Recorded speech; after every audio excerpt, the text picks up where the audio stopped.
अगर आप network marketing करते हो तो जो मेन फॉर्मूला है वो आपको पता होना चाहिए। मेन फॉर्मूला मतलब क्या एग्जैक्टली? मेन फॉर्मूला मतलब एम मतलब मनी, ए मतलब अथॉरिटी एंड एन मतलब नीड।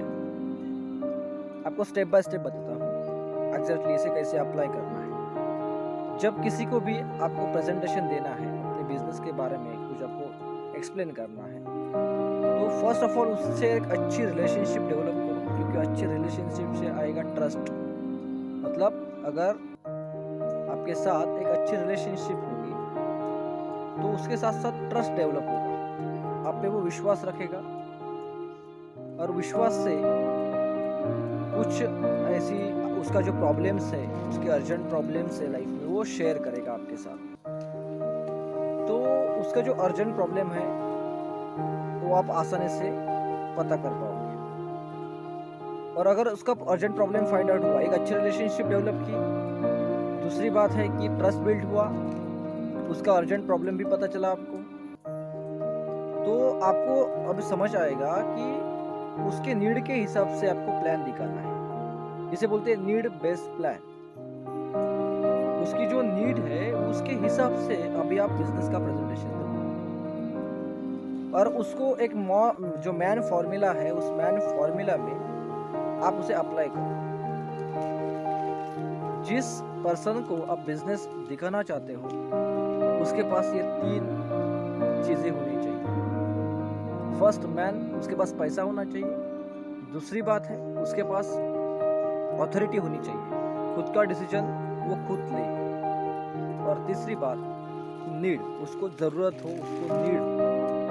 अगर ये तीनों चीजें उसके अंदर हो तो वो आपके लिए राइट प्रोस्पेक्ट है। 90% नेटवर्क मार्केटिंग में लोग गलत प्रोस्पेक्ट को प्लान दिखाते हैं। तो उस गलत प्रोस्पेक्ट को अगर आप प्लान दिखाओगे तो प्लान का रेशो तो बहुत होगा, लेकिन सेल्स क्लोजिंग का रेशो बहुत कम होगा, बहुत एवरेज होगा, पुअर होगा। लेकिन अगर आप स्पेसिफिक्स लोगों पे काम करते हैं, राइट प्रोस्पेक्ट पे काम करते हैं, कोई, क्योंकि आपका हर कोई प्रोस्पेक्ट नहीं हो सकता। हर कोई प्रोस्पेक्ट या हर कोई कस्टमर आपका नहीं हो सकता। हर कोई सर्विस या प्रोडक्ट, हर कोई आपका बिजनेस नहीं करेगा। तो दोस्त सही प्रोस्पेक्ट पे काम करो। ये जो फॉर्मूला है वो आपको हेल्प करेगा आपके सही प्रोस्पेक्ट फाइंड आउट करने में। अगर इस फॉर्मूले में क्या प्रॉब्लम एक्चुअली क्या है, अगर हम इस फॉर्मूले से काम करते हैं तो आपका जो प्रेजेंटेशन भी अच्छे होंगे, दूसरी बात सेल्स का रेशो भी बढ़ेगा, क्योंकि उसके पास पैसा है। क्योंकि हम जब प्रेजेंटेशन देते हैं उसके बाद कुछ ना कुछ प्रोडक्ट्स या कुछ ना कुछ उसे बेसिक्स इन्वेस्टमेंट करके बिजनेस चालू करना है, राइट? तो उसके लिए पैसा उसको लगेगा। तो अगर उसके पास पैसा है वो तो पे कर सकता है।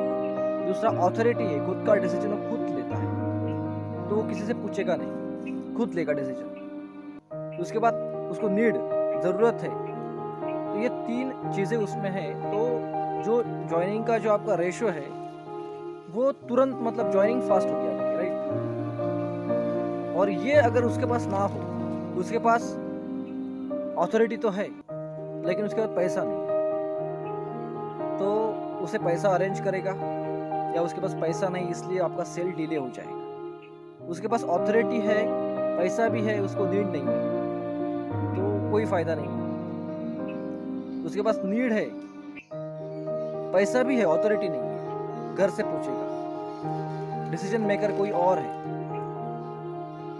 तो यहाँ पे क्या होगा कि आप प्रेजेंटेशन दोगे, उसे अच्छा लगेगा, उसको करना भी है, लेकिन यहाँ एक दिक्कत हो जाएगी कि वो डिसीजन नहीं ले पाएगा। डिसीजन मेकर अलग है।